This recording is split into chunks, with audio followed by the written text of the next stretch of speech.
Holy cow, it's Atomic Monsoon. Where? Right here. Oh, okay. You're listening to it. Actually, you were just listening to the Def M Records All-Stars. You can find more music that sounds kind of like that at defmrecords.com. DEAFM records.com. Also, you can find us on social media at Atomic Monsoon on the Twitter and the Facebook, and Atomic_Monsoon on the Instagrams.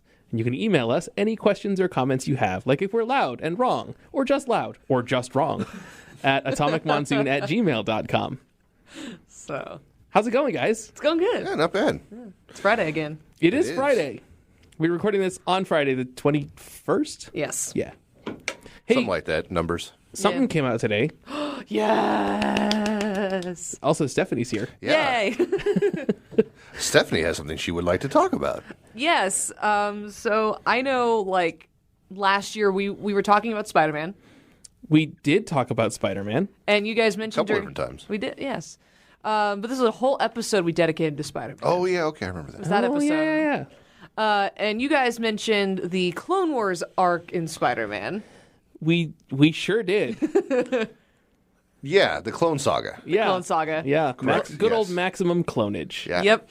And I mistook it, you know, being a Star Wars fan and all, as Star Wars: The Clone Wars, which, for those of you that may not know or have been living under the biggest rock known to man recently, but Season 7 of Clone Wars has dropped today.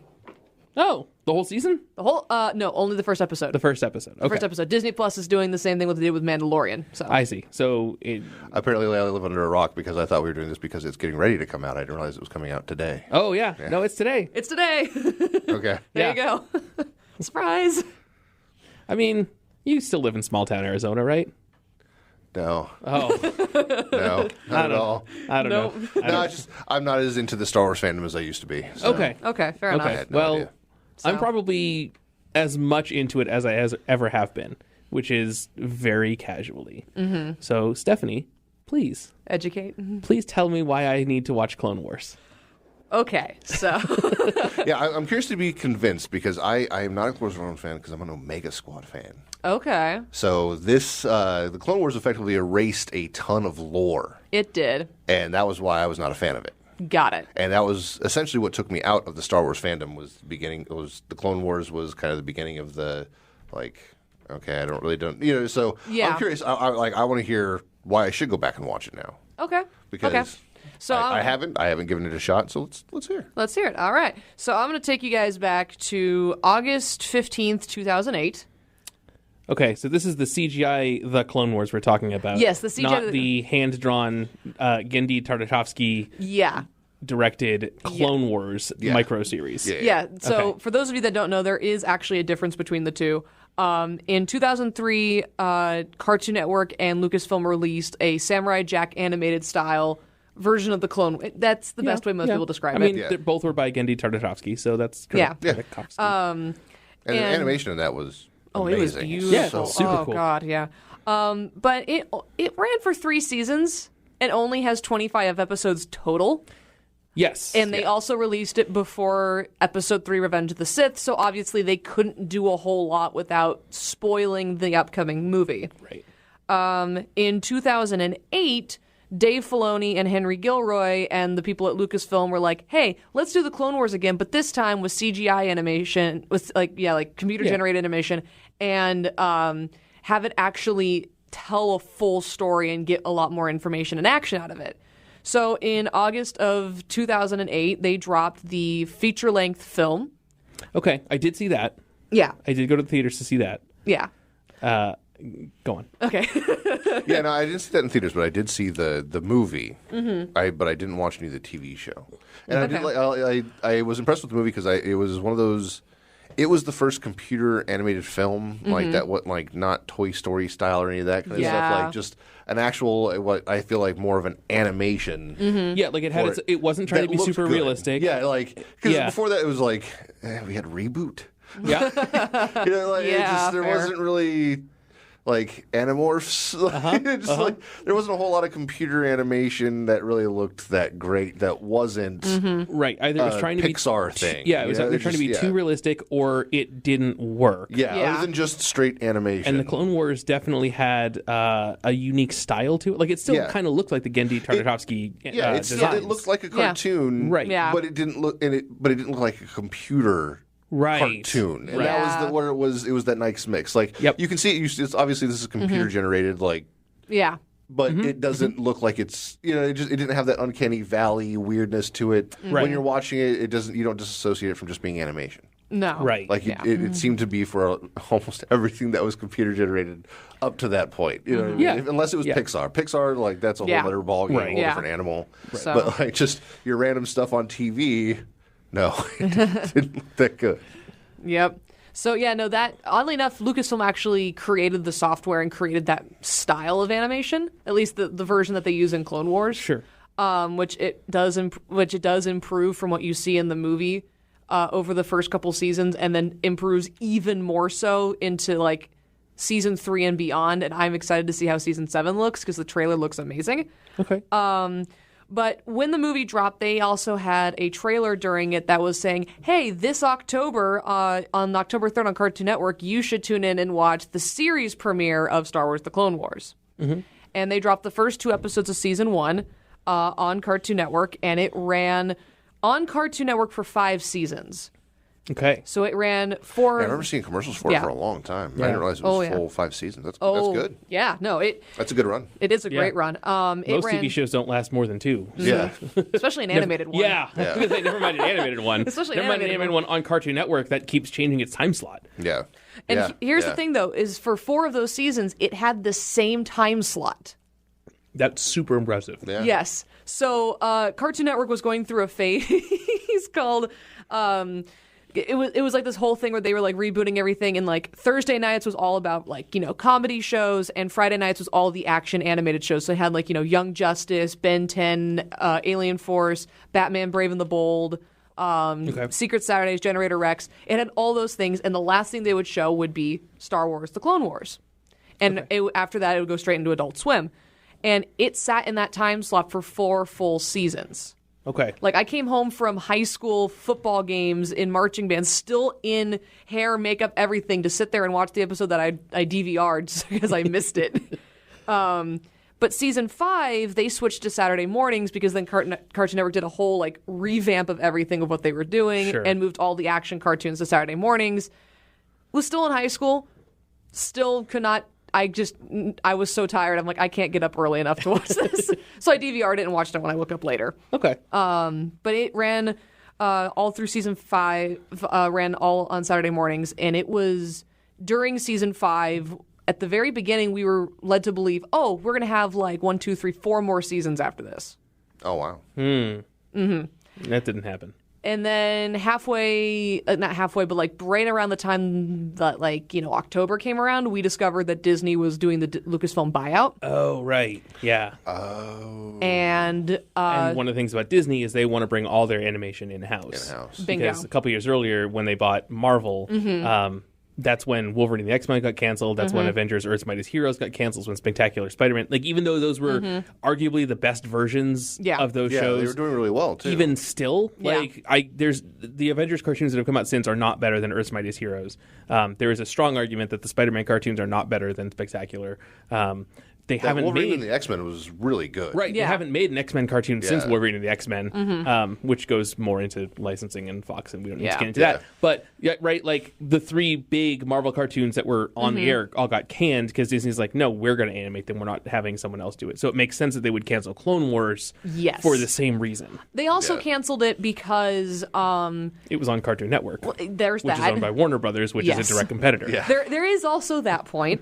The other reason why they canceled it was because when they did the buyout, they were like, okay, we have plans for the future, which include Star Wars Rebels and the upcoming films.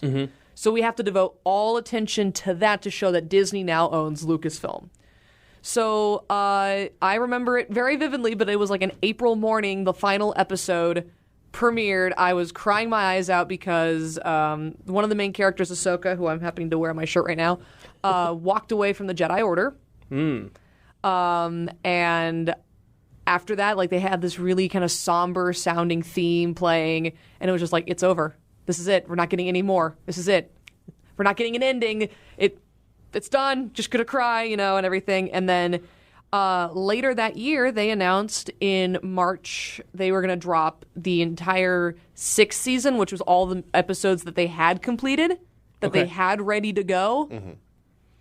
But because they got canceled, they couldn't do anything with them. So they're like, cool, Netflix is picking us up. We're going to drop a 6th season on here with 13 brand new, never-before-seen episodes.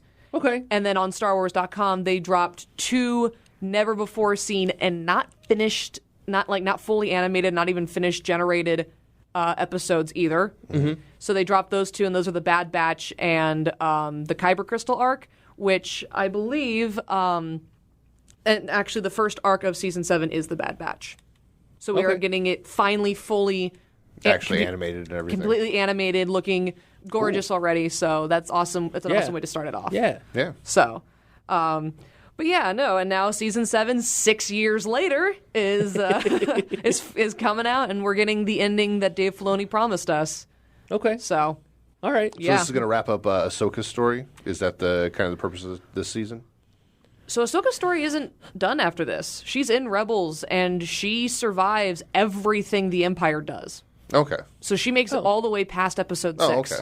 Huh. Okay. Yeah, that's how Rebels ends. Rebels ends with like, oh, by the way, so we... Oh, okay, so you didn't have to wait that long to get more information. Okay. Yeah, okay. No. So, like, I mean, we had to wait till the end of the first season of Rebels to learn that she was still alive. Sure. And that she was being Fulcrum, which was like this like code name that they were using for the Rebels.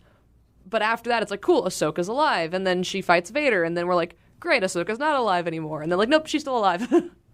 And now, then they had like a time skip at the end of the last episode saying, hey, all this war and stuff has happened. You already know it.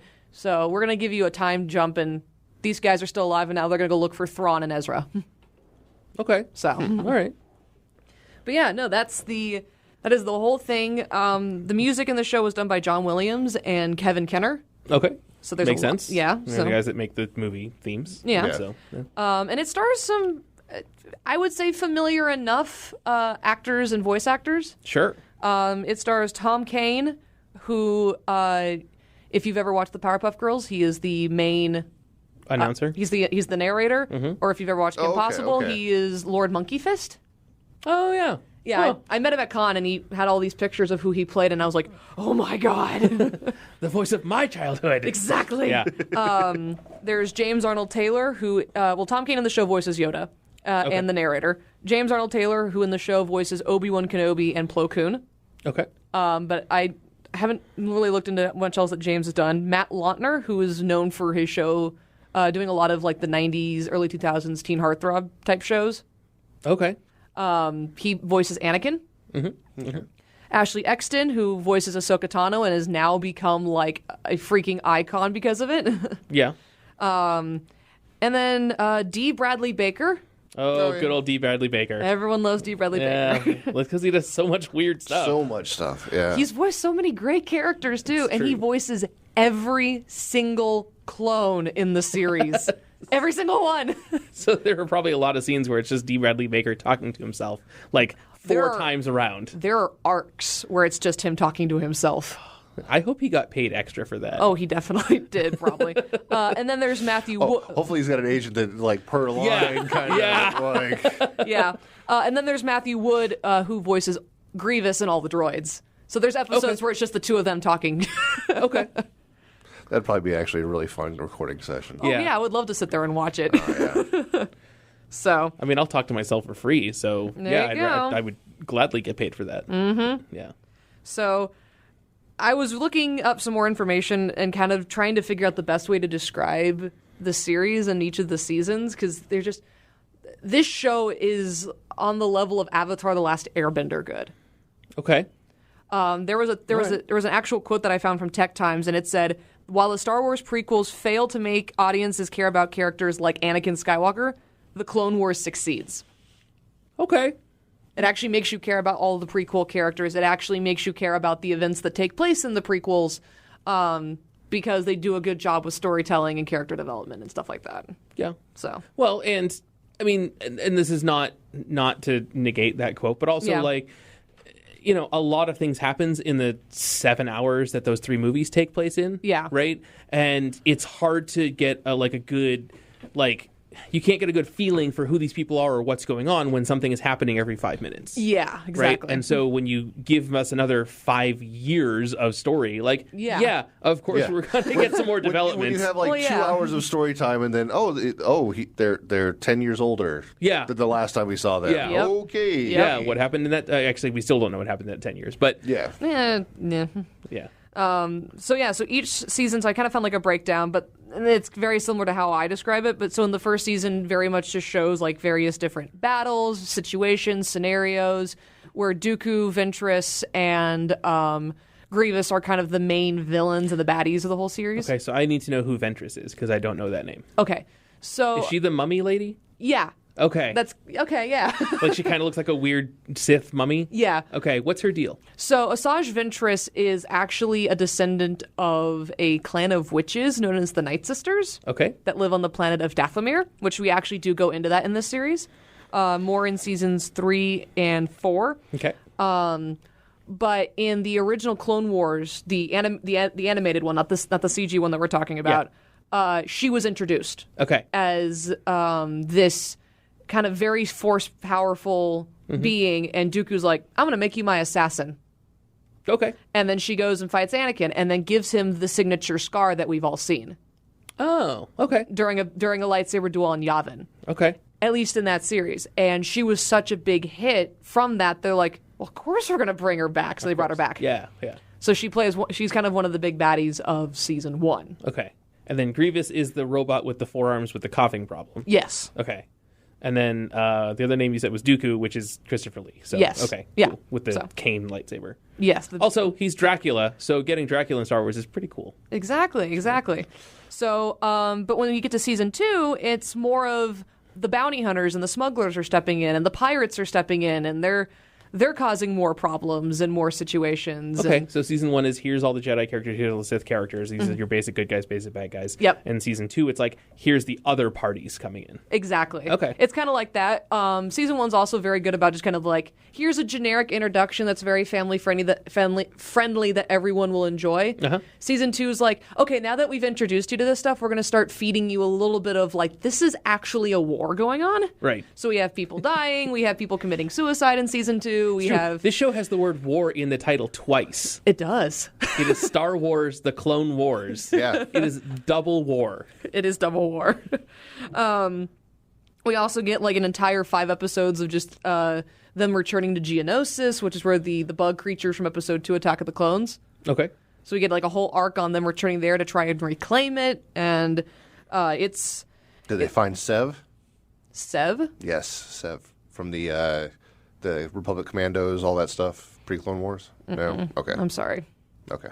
No, but we do find the Geonosian... Story points that they just kept saying they were going to go back to that I've never seen them go back to again, so I'm just curious. You're good. And we did find the Geonosian Queen, which she was horrifying. Well, that's interesting. Yeah, because they don't really go into like much about them other than like, oh, here's a bunch of bugs. Yep, pretty much. So I guess there being a queen really makes sense. So and she apparently has these like little like worms that actually will go into the bodies of the dead and create an army of the living dead. Ugh. But if they go into the living, it actually like possesses them, and there's a whole episode on that too. And I'm just like, okay, yeah, here we go.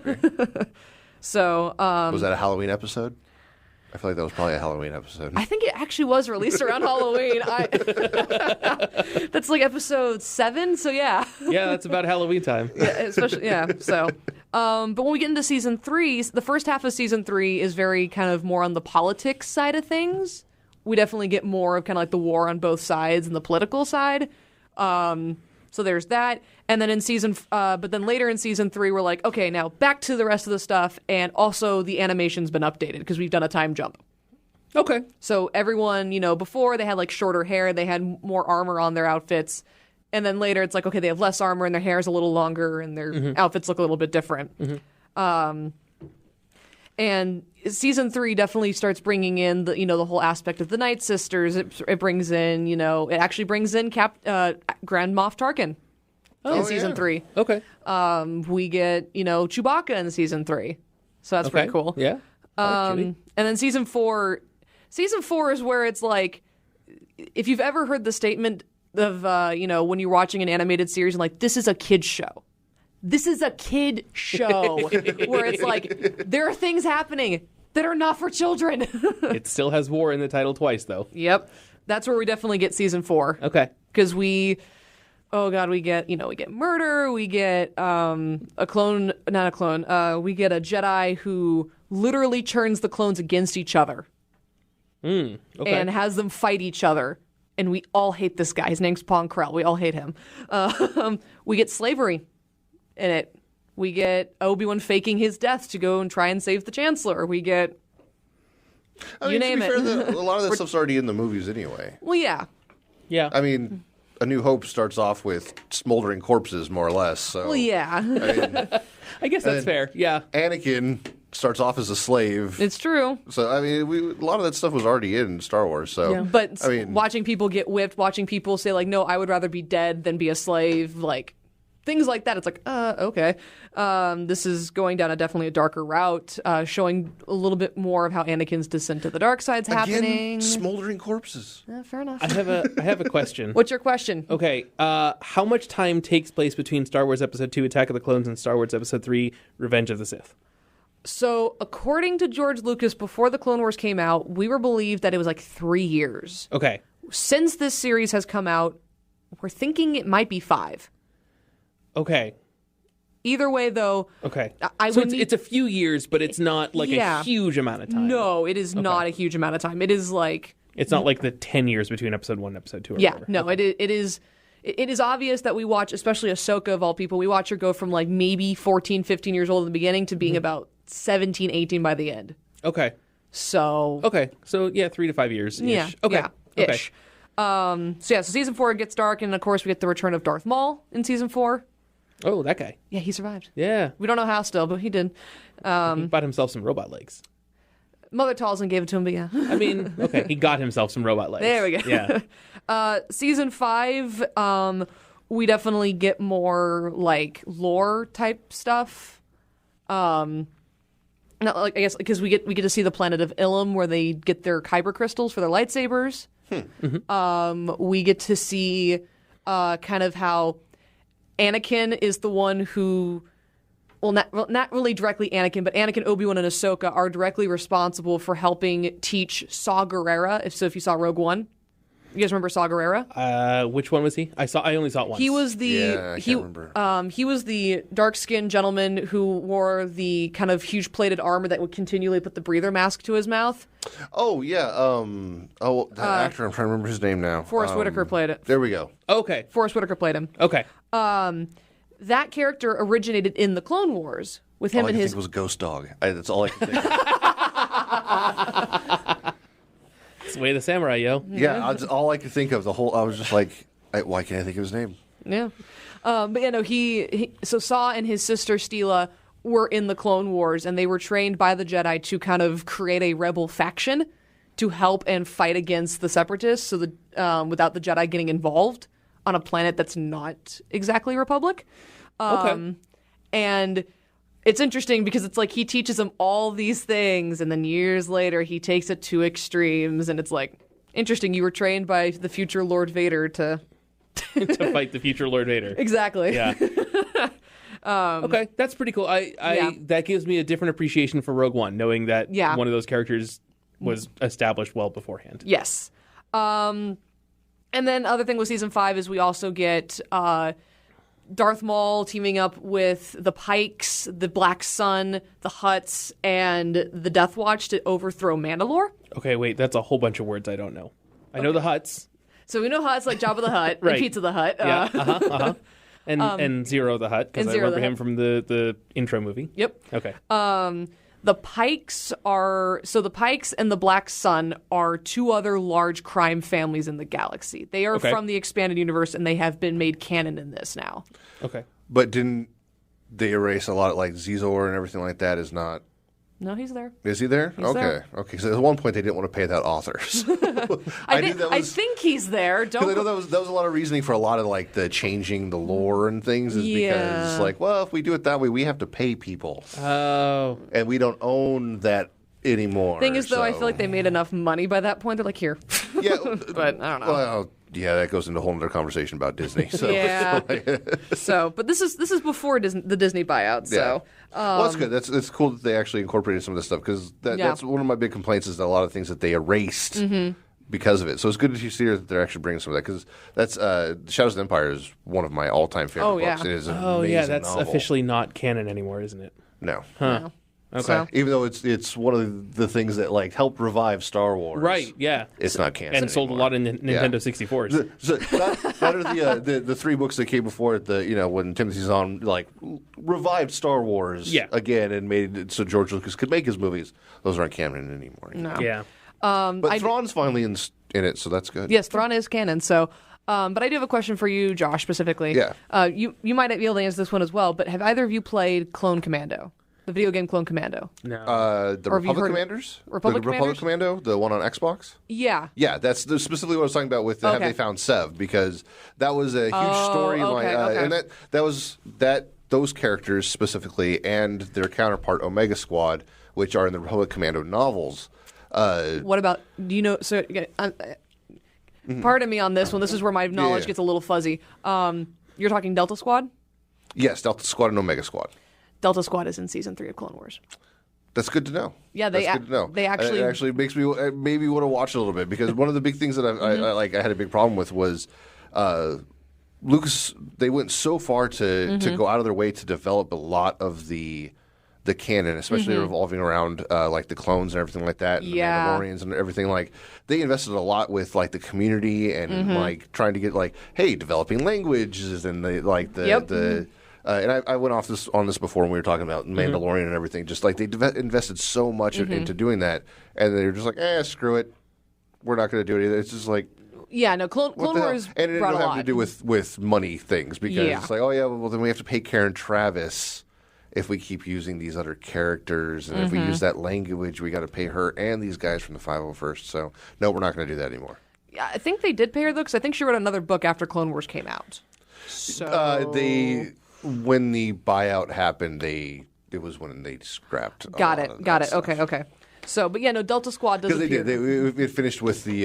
It was after Episode 3 came out. Oh, they did okay. one novel leading into like the Empire and everything with that. Yeah. And continuing that clone stuff. But that was when they started to. That was when they brought Mandalore into the Clone Wars cartoon. Got it. Okay, And that's at that season 2 then. point, it was nothing that had to do anything with the Q Valdar, with the clone commandos, like. Yeah. All that doesn't exist anymore. But the clone commandos are there. They're there, but like their entire history, like all the thing about those characters, like the Q Valdar, like everything about them, which is funny because they've said like the Republic Commandos is supposed to be like that game is supposed to still technically be canon. I think so. And it mentions specifically like Skirata and a bunch of the guys like that were included in the game because the novels were going to be coming out. So how are those characters still existing? It's a big confusing mess because Okay. So yeah. but yes, no, but Delta Because even Jango Fett's history got tangled because of all that stuff like it that. did. Like it got kind of crazy. Long-running shared universes with multiple authors are confusing. Yeah. So Welcome to comics, kids. Yep. pretty much. Yep. But yes, no, Delta Squad does make an appearance in season 3.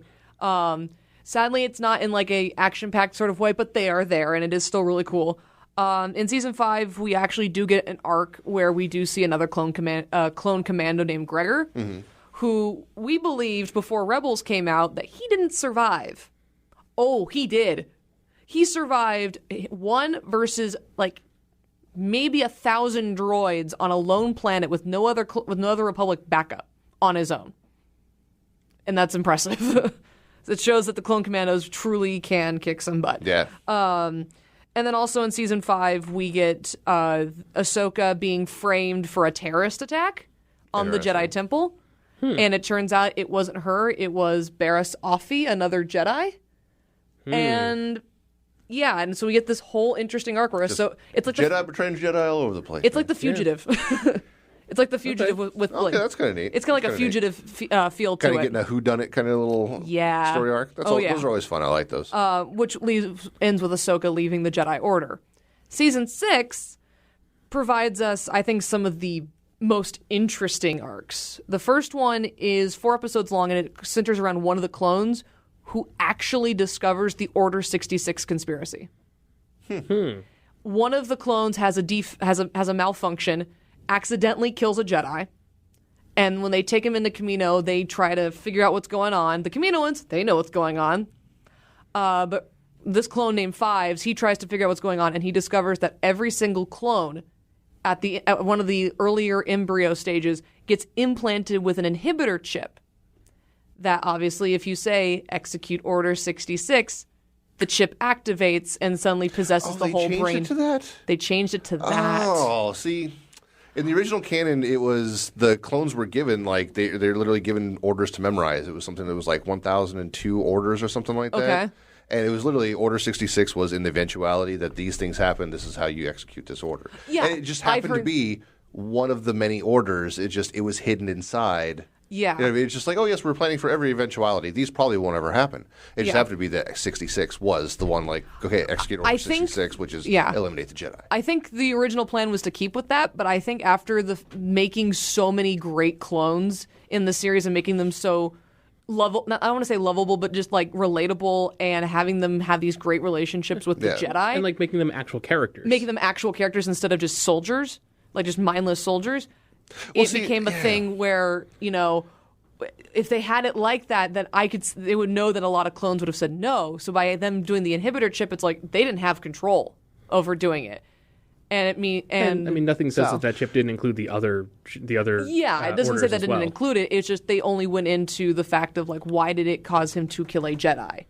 And it turns from him like discovering the conspiracy to the Kaminoans and Palpatine being like, we're gonna make you look like you're completely crazy and you've lost your mind. Yeah. And because you removed your inhibitor chip that's supposed to prevent you from going mad, and I'm using air quotes because that's the bullcrap they give us, and I'm just like, no.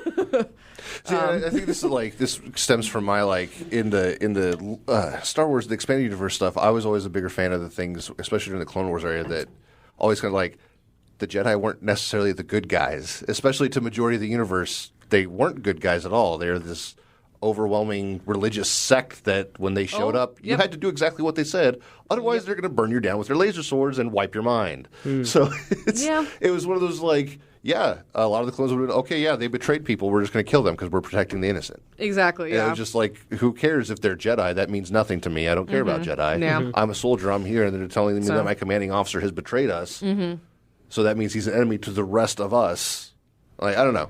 The moral aspect of it to me is more interesting than the it's just a chip in their head that they could flip. Yeah. Yeah, but the moral aspect thing doesn't work on a kid's show on Cartoon Network.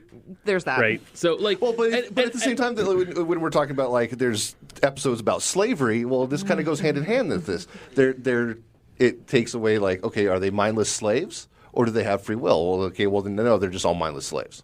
They have no free will. Well, it takes away from the characters themselves because, like, okay, well, then who cares if one of them's a good guy? He's just a mindless slave because he's got a chip in his head. Well, he's not mindless. I mean, it's... Well, no, in the end, he's got something in his head that's going to make him act in a certain way. Like, to me, that just kind of takes away from in my mind, the diversity of the different clones you have. Because if they're all individuals, they're no longer individuals because they're just mind-controlled chips. The thing is, though, is that they...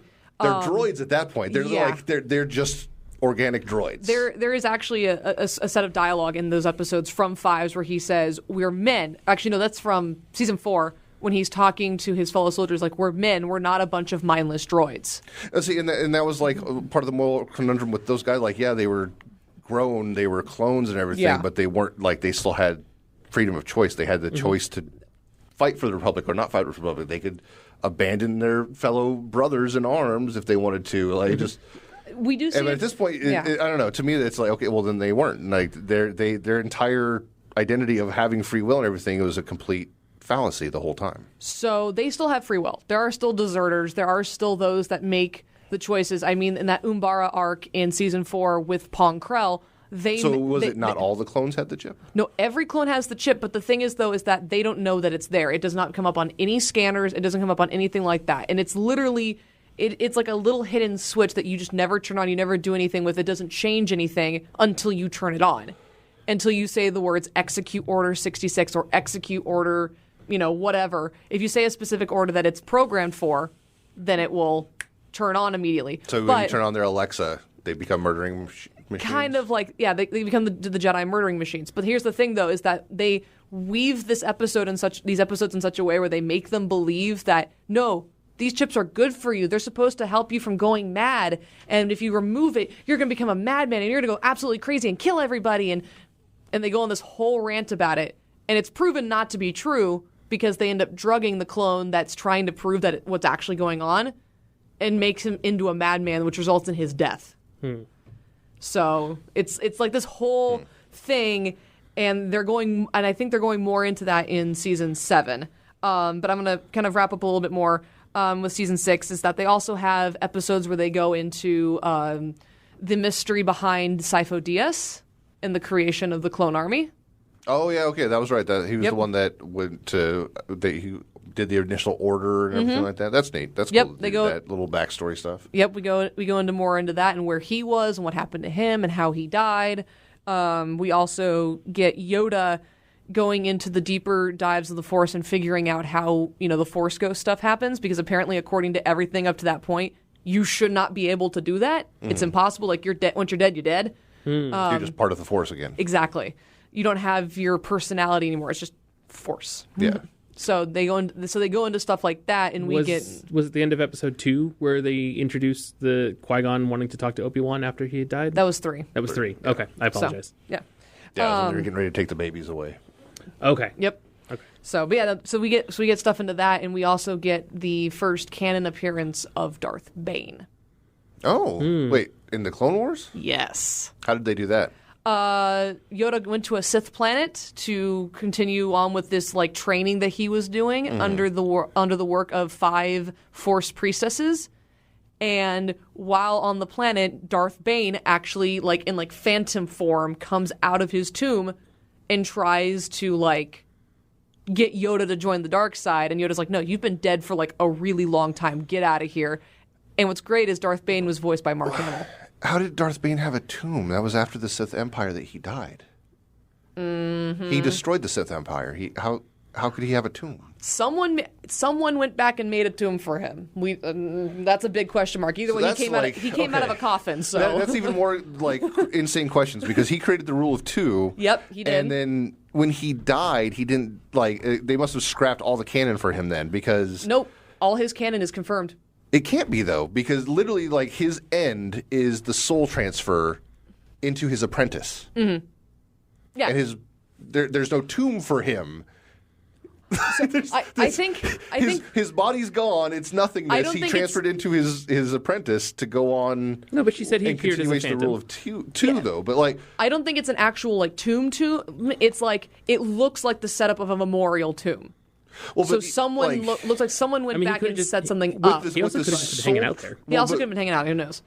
Yeah, but with part of his like the whole thing with the soul transfer thing, though, like they didn't go into detail how he just showed up. Yeah, they had to have scrapped more canon with him. But they did confirm that he is still the creator of the Rule of 2, and they did still confirm that he died very, very long ago. They did not do a deep dive into him, which is all I can really give you. But he is there, and he is voiced by Mark Hamill. Well, that's neat.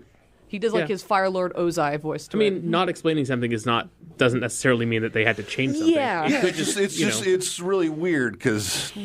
I mean, how many comic book characters have we read that have died and come back with no explanation? Yeah. You know? No, I get it. It's one of those like when you only have a character that's in a small amount of stuff. Yeah. And like they're given very specific that's just a weird one like. Yeah, and if it was like Exar Kun or one of those guys, like it'd make perfect sense for them to have like it was weird because like in the history, like when he was his thing, it was after all that had collapsed. Like there were no more Sith. Like because it was in the like. What was it? It's Mace Windu. I think it was the Sith haven't been seen for 1,000 years. Yeah, like in the canon up to that point, like in the movie specifically referencing Darth Bane's how can I put this? A trick to make the Jedi think the Sith are all gone. Okay. Yeah. Like, Okay. It was him that prevented, gave them a person that was the last Sith to kill, Yeah. and went into hiding at the. The other thing I should point out is that he was doing a training thing with 5 Force priestesses, so we don't know if that actually was Darth Bane or if it was a illusion of Darth Bane that they made appear out of the tomb to make it look like that's his final resting spot. So, like I said, could have been trying to trap Yoda or something. Exactly. So craziness. there's not a whole lot of info, Yeah. but it's like there's Darth Bane and there's Mark It Hamill could also playing just him. been a fun Easter egg. That's also Yeah. true. Yeah. An excuse to have Mark Hamill come on the show and be like, "Hey, Yeah. There you go. do this voice." Yeah. There you go. But Mark Hamill's not the only big name. They've had a lot of big names. Another Sure. one is Sam Witwer. Oh yeah, he's done a lot of Star Wars stuff. Yeah, he voices Darth Maul and the Sun in the series, but obviously a lot of people know him as Starkiller. Oh, sure. Okay. Yeah. From the Force Unleashed yes. games. So, but yeah, no, I knew something. Yay! Super fun games too. Yay! So, but yeah, That first Force Unleashed game when you're getting to play Vader running around there on the On was it- Kashyyyk. Yeah, Kashyyyk. Yeah, I could remember it was Ewoks or Wookiees that we were doing it to. But yeah, that's a super fun. I love that game so much. I don't know that I ever played that, but I did play as Starkiller in Soul Calibur 4 a whole bunch. Oh yeah. Yes. He was just in that, and I was like, well, yeah, I'll play with the guy with the lightsaber, sure. There you go. So, I guess literally the only thing I have left is that we don't know what's going to come with season 7. Sure. Disney dropped the 20 essential episodes that you should watch. Yeah, I did see the playlist of here's the 20 Clone Wars episodes to watch, so you don't have to watch all 6 seasons of it. Oh, that's neat that they did that. Yeah, to prepare you for season That's 7. something I can get behind from a streaming service. Yeah. Yeah.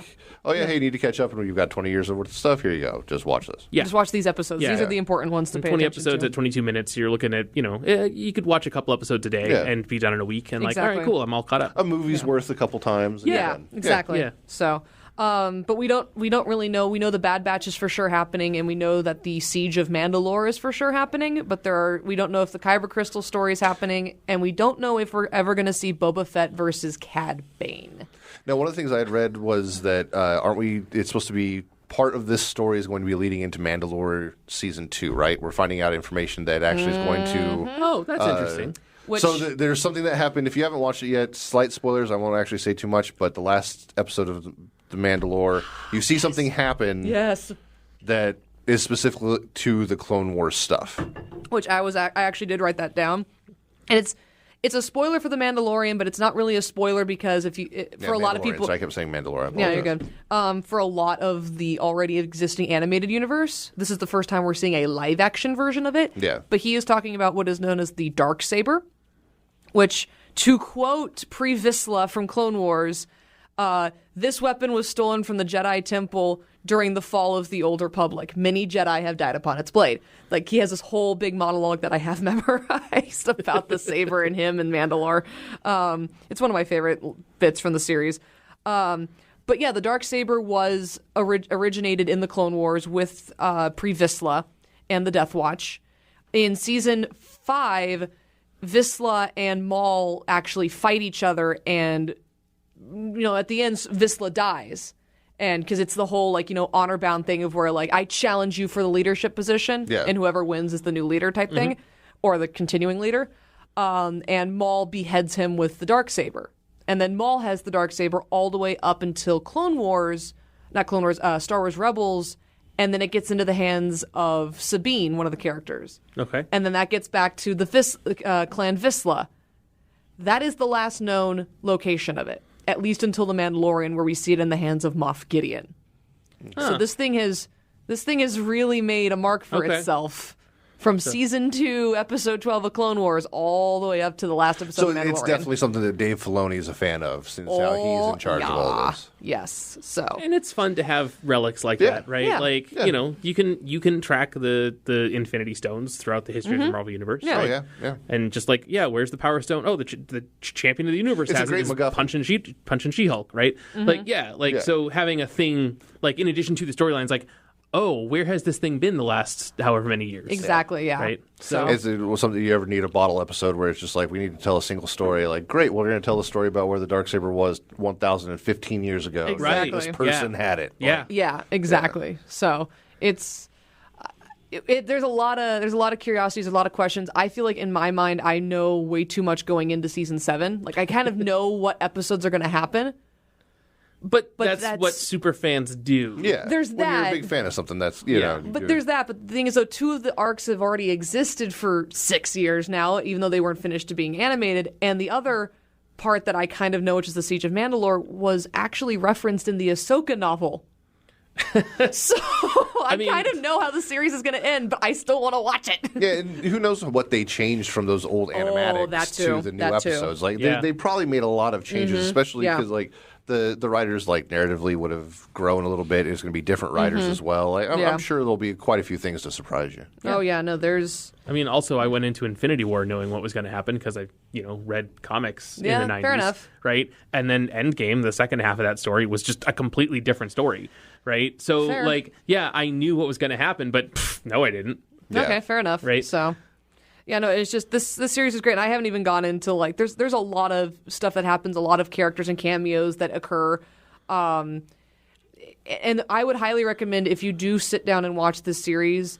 I mean, for me, I was there day 1 when it premiered on Cartoon Network, sitting maybe way too damn close to my television to watch it. But I did, and I watched it that way. That's one of the best parts about being a kid, though, is getting excited about that, like over a cartoon series and stuff like that. That's one of the most fun things, like memories of childhood. So that's great. That's awesome that you had that. I don't mean to ask this to be belittling or anything, but like, how old were you when it started? It would have been 2008. So like preteen. Yeah, I was like junior high. Yeah, I was starting my 8th grade year. Okay. When it premiered. Okay. So yeah. Okay. No, and I just because I mean that plays a big difference in how much of a fan of a thing you're going to be. Oh yeah. Right. So that's a little later than I got into X-Men, right? And that's a thing that I have stuck with. And but the thing is, though, I got into Star Wars as I started my junior high years. Right. Right. And I saw episode 3 in theaters. And that was the last thing I ever saw. So Clone Wars was really what I grew up on. So that's your Star Wars. Exactly. Right. So yeah, no, but I sat there every morning, every evening, every episode that I could, where I didn't have band or stuff going on, and then when they moved it to Saturday mornings, it was like, okay, I still got to make sure I watch it. And when they dropped it on season 6, I came home back to my dorm room for my one class to sit there and watch it, and I finished it in an afternoon, just because it was great and it was amazing, and I watched it that way. But for a lot of people who struggle to get into the series, Star Wars has released an official list of every episode in chronological order. Okay. No, that's good. So so it's not if you just got on to like start episode 1, it's not chronological order? Mm-mm. Okay. So because there's like flashbacks and stuff too, right? Yeah, there's like one episode where it's like you see this one character die, and then you go to the next season, but that character's alive again, and you're like, wait a minute, hold on, what's going on here? The best way to describe it is from the beginning of season 1 to the halfway point of season 3, all of those episodes are either like they're all kind of just all over the place. Okay. There's a decent chunk that are in order, and there's some that are definitely not.